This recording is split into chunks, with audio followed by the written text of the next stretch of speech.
Haleluya, puji Tuhan, salam sejahtera Bapak Ibu, Saudara-saudari, keluarga GBD LCD Magelang, dimanapun Bapak Ibu Saudara berada. Kembali hari ini kita akan bersama-sama belajar kebenaran firman Tuhan. Dan firman Tuhan hari ini saya ambil dari kitab Yehezkiel, pasal yang ke-8 ayat 3. Yehezkiel pasal yang ke-8 ayat yang ketiga saya akan membacakan, demikian bunyi firman Tuhan. Dia mengulurkan sesuatu yang berbentuk tangan dan dipegangnya jambul kepalaku. Lalu roh itu mengangkat aku antara langit dan bumi dan membawa aku dalam penglihatan-penglihatan ilahi ke Yerusalem, dekat pintu gerbang pelataran dalam yang menghadap ke utara, di mana terdapat berhala cemburuan yang menimbulkan cemburu itu. Puji Tuhan, Bapak Ibu Saudara-saudari yang dikasihi oleh Tuhan, renungan firman Tuhan hari ini saya beri tema berhala cemburuan. Di dalam kitab Yehezkiel pasal yang ke-8 ini, kalau kita membaca mulai ayat yang pertama, dituliskan bahwa pada tahun yang ke-6, bulan yang ke-6, tanggal 5 bulan itu, Nabi Yehezkiel dibawa oleh Roh Allah untuk melihat bait Allah yang ada di Yerusalem, khususnya di pintu gerbang pelataran dalam. Dan Nabi Yehezkiel mendapat penglihatan di sana, melihat apa yang ada dan yang dilakukan oleh orang Israel bersama para imam di sana. Jadi Nabi Yehezkiel dibawa oleh Roh Allah untuk mendapatkan penglihatan apa yang terjadi di bait Allah di Yerusalem itu. Umat-umat Tuhan, orang-orang Israel, dan para imam, mereka melakukan sesuatu kekejian di hadapan Tuhan. Bahwa di dalam bait Allah terdapat berhala cemburuan yang membuat Allah cemburu. Di dalam Yehezkiel pasal 8 ayat yang ke-5 saya akan bacakan.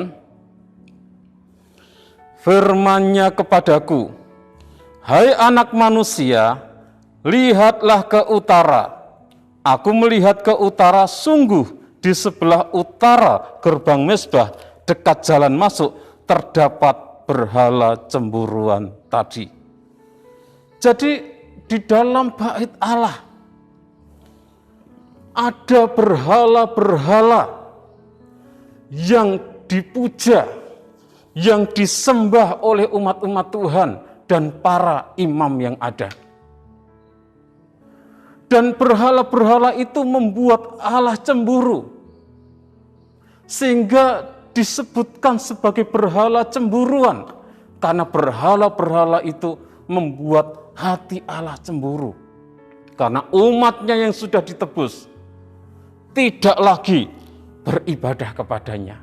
Umatnya yang sudah ditebus tidak lagi menyembah Dia, tetapi menyembah kepada berhala-berhala. Dan hal itu membuat Tuhan murka tentunya. Berhala cemburuan bangsa Israel yang dicatat di dalam kitab Yehezkiel pasal yang ke-8 ini. Yang pertama, patung ukiran di dinding. Yehezkiel melihat berhala berupa patung ukiran, patung yang diukir di dinding-dinding yang ada di dalam bait Allah. Dan hal itu membangkitkan murka Tuhan. Bahkan ketika Nabi Yehezkiel mendapatkan penglihatan, di bait Allah terdapat 70 orang tua-tua kaum Israel yang sedang melakukan penyembahan, yang sedang melakukan ritual kepada patung ukiran tersebut. Dan patung ukiran itu berbentuk gambar-gambar berhala, berupa binatang-binatang yang haram. Di dalam Yeskiel pasal 8 ayat 10 dan 11 saya akan bacakan. Ayat 10 dan 11 dikatakan, lalu aku masuk dan melihat, sungguh segala gambar-gambar binatang melata dan binatang-binatang lain yang menjijikkan dan segala berhala kaum Israel terukir pada tembok sekelilingnya. Ayat 11, dan di hadapannya berdiri 70 orang tua-tua kaum Israel dengan jasanya bin Safan di tengah-tengah mereka, dan masing-masing memegang bokor ukupannya di tangannya, dan keharuman dari asap ukupan itu naik ke atas. Jadi ada 70 orang tua-tua kaum Israel yang sedang mengadakan ritual penyembahan kepada berhala, kepada patung ukiran yang ada di dinding, patung ukiran binatang-binatang melata. Di dalam terjemahan bahasa Indonesia masa kini dikatakan patung ukiran itu adalah segala jenis ular dan binatang-binatang haram. Jadi umat Allah, mereka menyembah kepada berhala cemburuan, berhala yang membuat Allah cemburu, yaitu patung ukiran yang ada di dinding, yang mereka tempatkan di bait Allah. Karena Raja Yoyakim dan beberapa penduduk Israel telah diangkut ke dalam pembuangan, di mana Israel, Yerusalem diserang oleh musuh, dan rajanya diangkut ke dalam pembuangan bersama dengan beberapa orang Israel yang ada, dibawa ke pembuangan. Maka orang-orang Israel yang masih ada di Israel, yang masih ada di Yerusalem, yang masih ada di negeri mereka, menganggap bahwa Allah telah meninggalkan mereka. Allah sudah tidak ada di tanah Israel lagi, karena Allah tidak menolong mereka. Bahkan orang-orang Israel yang masih tertinggal itu menganggap berhala-berhala itu lebih berkuasa dan dapat melindungi mereka, sehingga mereka menyembah kepada berhala-berhala. Mereka menganggap bahwa Allah tidak mampu menolong mereka. Mereka menganggap Allah tidak mampu melindungi mereka dari musuh-musuh mereka yang datang menyerang, bahkan membawa Raja Yoyakim dan juga beberapa orang Israel ke pembuangan, sehingga mereka menganggap Allah sudah tidak ada lagi di sana. Allah tidak ada lagi di Israel. Mereka menganggap Allah sudah tidak melihat apa yang mereka lakukan. Di dalam Yeskiel pasal yang ke-8 ayat 12 dikatakan, firman-Nya kepadaku, kau lihatkah hai anak manusia, apa yang dilakukan oleh tua-tua kaum Israel di dalam kegelapan, masing-masing di dalam kamar tempat ukiran-ukiran mereka. Sebab mereka berkata, Tuhan tidak melihat kita, Tuhan sudah meninggalkan tanah ini. Jadi orang-orang Israel menganggap Tuhan tidak melihat apa yang mereka lakukan. Mereka menganggap Tuhan sudah meninggalkan mereka, sehingga mereka dikalahkan oleh musuh, dan beberapa orang diangkut ke pembuangan karena Tuhan tidak ada di situ lagi, dan mereka menyembah kepada berhala-berhala. Berhala yang cemburuan yang kedua berupa dewa Tamus. Perempuan-perempuan Israel juga melakukan pemujaan, penyembahan terhadap dewa Tamus.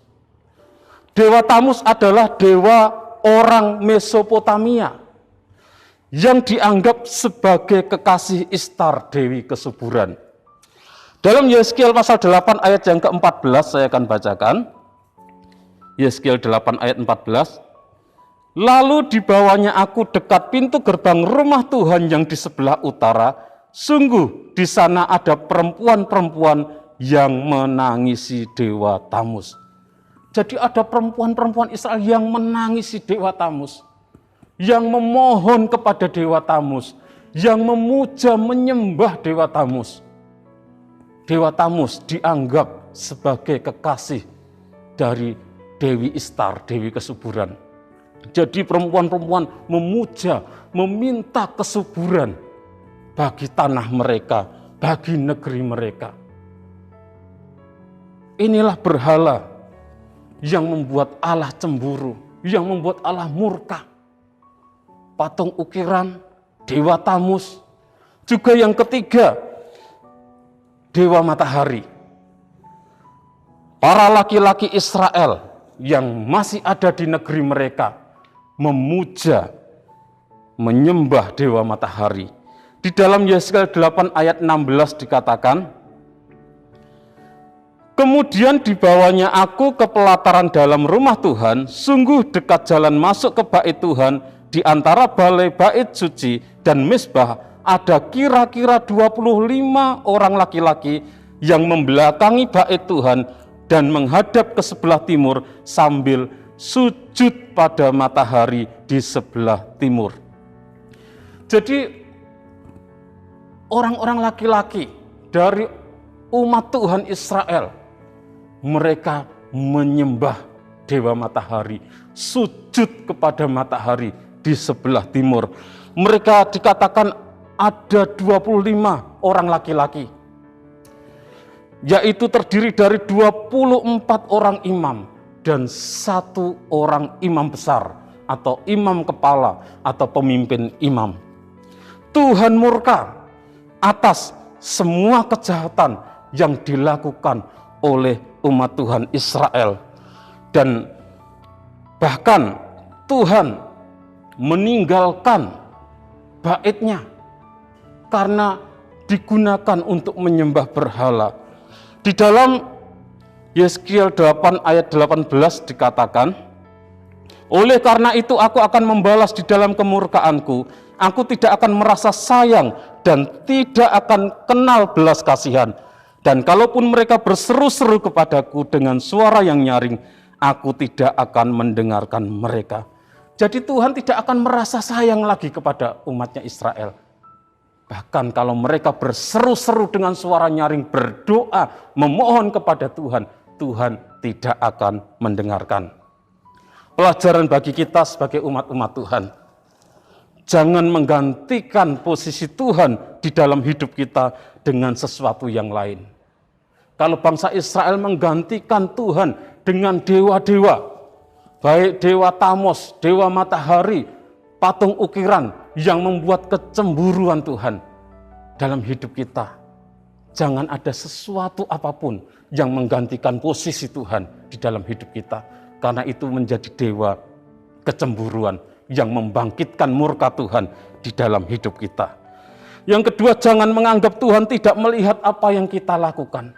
Sekalipun kita melakukan di tempat yang tersembunyi, melakukan di tempat yang gelap, melakukan dengan orang lain tidak ada yang tahu, tetapi Tuhan selalu tahu karena Dia Allah yang Maha Tahu.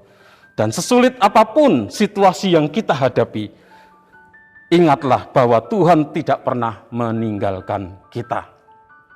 Tuhan Yesus memberkati. Mari kita berdoa. Terima kasih Tuhan buat kasih kemurahan-Mu bagi kami, sehingga kami boleh ada sampai saat ini.